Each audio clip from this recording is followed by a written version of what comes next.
Bom, então, esse processo inflacionário que a economia brasileira estava vivendo e o mundo todo está vivendo um processo inflacionário que se compara, em certa medida, ao que aconteceu há 50 anos atrás, na década de 70, uma vez que esse processo inflacionário está muito ligado ao preço de commodities no mundo todo, e a gente sabe que isso está afetando todas as economias ao redor do globo, ele já começou a ser captado aqui no Brasil, internamente, nos chamados índices de preço ao produtor.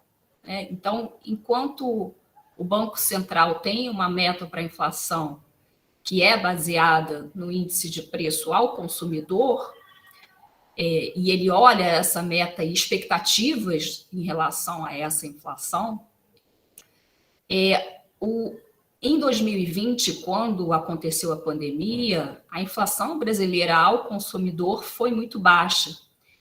E as expectativas de inflação estavam também muito baixas. Né? E só que isso não aconteceu com os índices de preço ao consumidor. A inflação que estava se desenhando já tinha sido captada nesses índices, mostrando um caráter fortemente de custo, e que em 2021 começou, então, a ser repassada do atacado para o varejo e, portanto, começou a ser captadas no índice de preço ao consumidor. Então, a inflação ao produtor, que vinha crescendo numa média histórica de 2003 a 2019, perto de 6%, em 2020 já passou para um patamar de 30%. Né? E isso são, então, 3 anos seguidos de uma pressão muito forte de custos. Então, que tem 2 componentes principais. O primeiro componente é o índice de preços, são os preços das commodities nos mercados internacionais, que são cotadas em dólar. Então, primeiro houve o aumento dos preços das commodities agrícolas e metálicas, e depois as energéticas, como a gente está vivenciando agora ainda, uma crise muito grande no setor energético mundial. Esse aumento dos preços das commodities tem diversas explicações. Né? Para a gente resumir, em primeiro lugar, as commodities agrícolas lá em 2020 foram muito afetadas pelo movimento da China de recompor seus estoques de grãos depois de ter metade do rebanho dizimado. Então, para recriar esse rebanho, né, em 2020 houve, então já começou a haver uma pressão na inflação que a gente chama de inflação de alimentos. E as commodities metálicas, com a perspectiva do plano Biden, dos planos de desenvolvimento, dos planos de investimento, de retomada dos investimentos públicos nas economias avançadas. Em 2021, o setor, já no final de 2020, né, o índice de preço do petróleo, o preço do petróleo começou a aumentar, e em 2021 ele estourou. Né? Então, em 2021, 2022 agravado pela crise, pela guerra, né? Mas já em 2021. Então, há aí um elemento tanto conjuntural, que é a guerra, quanto um elemento mais estrutural, que está associado à falta de investimentos no setor energético, além de questões geopolíticas diversas que se movimentaram nesse tabuleiro de correlação de forças entre os países produtores da OPEP, que voltaram a ter uma importância muito grande, que parecia que não tinha mais, né? Voltaram a ter uma importância muito grande na determinação desses preços. E o segundo elemento, além desses elementos que vêm de fora, né, para nossas economias aqui na América Latina, para as economias emergentes, a gente toma esses preços como um dado, mas um segundo elemento, que é um elemento que, de alguma forma, tem um elemento externo, mas também tem um elemento interno, é a variação cambial. Então, tanto na Argentina, a gente sabe que essa variação cambial foi muito forte, mais dramática ainda que na economia brasileira, mas na economia brasileira, quando se compara com outros emergentes, a variação cambial foi maior, né, que a média dos outros emergentes. O Brasil teve uma fuga de capitais maior que dos outros emergentes. E essa fuga de capitais é muito associada a uma decisão de política monetária que já vinha acontecendo desde 2018 de baixar a taxa de juros americana, de baixar a taxa de juros interna em relação à taxa americana. E essa pode passar, Fernando. E essa redução acabou levando ao que a gente chama de um diferencial de juros, já levando em conta o prêmio de risco negativo, né? Então, não tinha atração, não tinha nenhuma atratividade a economia brasileira para atrair esses capitais mais de curto prazo. Eles, então, saíram da economia brasileira, provocou uma desvalorização cambial de 40% nesse período. E essa desvalorização cambial, então, se soma a uma variação dos preços das commodities em dólar, provocando esse choque nos preços ao produtor durante esses 3 anos. Então, são 3 anos seguidos, o que é algo muito atípico, né, de choque na patamar de 20% dos preços ao produtor.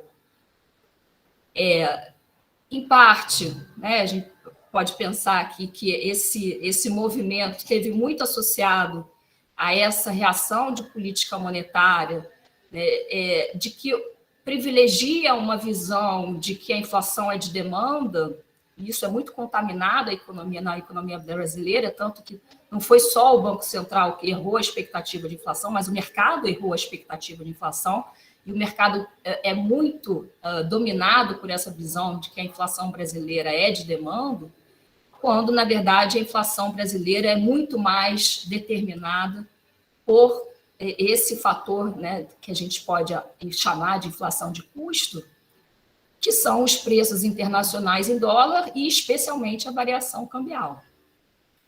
Então, aqui, esse gráfico mostra que o Brasil foi o único que praticou esses diferencial de juros negativo nesse período, de forma que a política monetária, de alguma forma, acentuou um movimento natural de desvalorização da moeda dos países periféricos aqui no Brasil, e o Brasil teve a maior...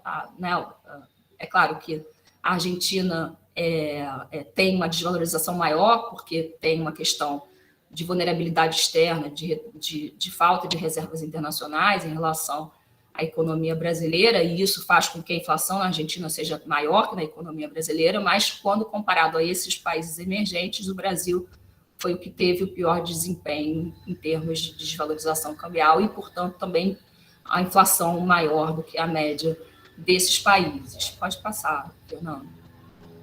Então, aqui no Brasil, se discute muito que essa desvalorização cambial estava muito associado a um risco fiscal, né? Um risco de um descontrole das contas públicas, né? Uma vez que foi feito lá em 2020 aquele aumento dos gastos públicos como o combate à pandemia, já em 2021 houve uma reversão completa desse aumento dos gastos públicos. Então, já em 2021, a economia brasileira já não fez uma política expansionista. Porém, quando a gente olha o que acontece com os indicadores de risco soberano, a gente percebe um movimento muito parecido com o que aconteceu na crise do subprime, e naquele momento o Brasil foi um dos países que teve menor fuga de capitais. Então, a diferença aí não está no chamado risco fiscal, mas sim nessa política de redução muito forte da taxa de juros, sem levar em consideração que existe um piso, né, para qual essa taxa de juros pode cair, e ela caiu abaixo desse piso. Então, para a gente ter uma ideia, a taxa de juros atual na economia brasileira está perto de 13%, ela chegou a 2% lá em 2020. Pode passar, Fernando. Então, o que a gente percebe na economia brasileira é que a inflação se descola da inflação mundial, né? Existe esse elemento que é comum a todos os países, que é o elemento do preço das commodities, mas a inflação brasileira se descola desse elemento comum quando há períodos de desvalorização cambial muito forte. Isso aconteceu lá em 2002, 2003, aconteceu em 2015, 2016 e aconteceu agora novamente. Então, são esses momentos de desvalorização cambial na economia brasileira que fazem que a inflação suba muito acima em relação ao que acontece nos outros países. Pode passar, Fernando. Então, o que a gente...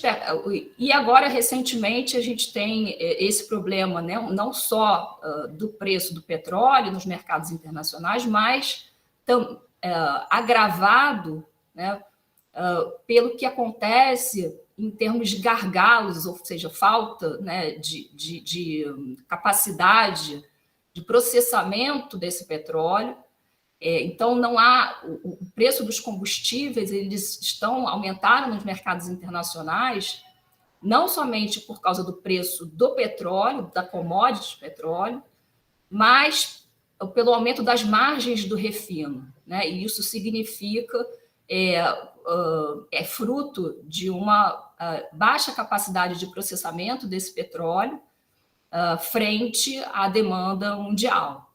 Essa baixa capacidade de processamento, em parte, está explicada, tem um fator conjuntural, por causa da pandemia, várias refinarias no mundo inteiro foram fechadas, e acabou que a reabertura não aconteceu a tempo de atender a retomada da demanda, que foi viabilizada especialmente pelos países avançados com as políticas de expansão fiscal e expansão monetária, de forma que... E uma parte mais estrutural, que tinha a ver com os baixos investimentos, por causa da questão da transição verde, que acabou que levou, né, que essas grandes petroleiras não contassem, né, com um episódio da natureza que depois aconteceu, de uma pandemia seguida de guerra, que acabou, então, levando a esse gargalo no mercado de refino e que hoje está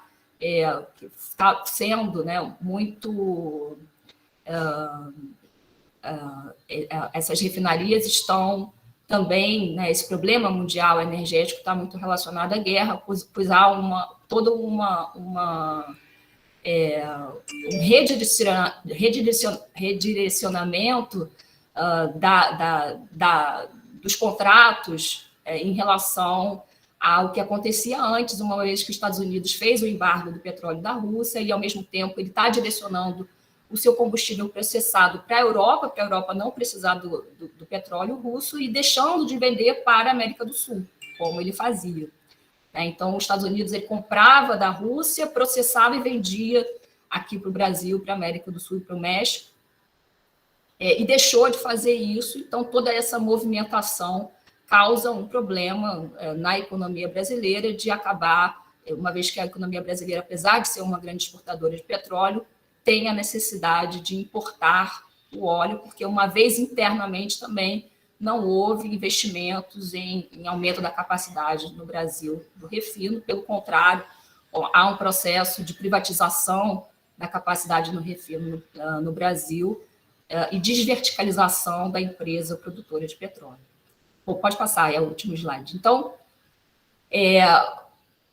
e, ao mesmo tempo, essa inflação, né, que apesar de no produtor ser da ordem de 20% há 3 anos seguidos, ela não é 20% ao consumidor pelo único motivo, pelo fato de que o aumento do salário não se dá na mesma magnitude dessa pressão de custo.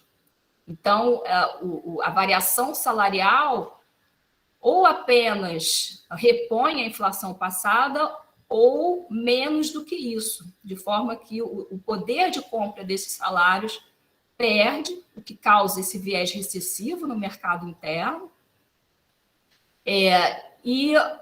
O Banco Central percebeu que tinha feito um movimento que acabou sendo, ao meu ver, um erro de política monetária e rapidamente reverteu esse movimento agora de uma forma até muito intensa, se antecipando ao aumento das taxas internacionais. A economia brasileira agora está com uma taxa de juros muito alta, mas a valorização cambial agora de 2022 não é suficiente para compensar essa alta dos preços dos combustíveis em dólar que está acontecendo devido a esses fatores que eu mencionei. E agora essa pressão de custos, ela chega também no setor de serviços, ela não fica restrita aos setores, aos produtos agrícolas, aos alimentos, mas ela também chega no setor de serviços, uma vez que o setor de serviços também paga energia elétrica, paga aluguel, tem custos, né, que são impactados por esse movimento, não na mesma magnitude, mas acaba, de alguma forma, chegando, de forma que esse é o processo inflacionário da economia brasileira recente.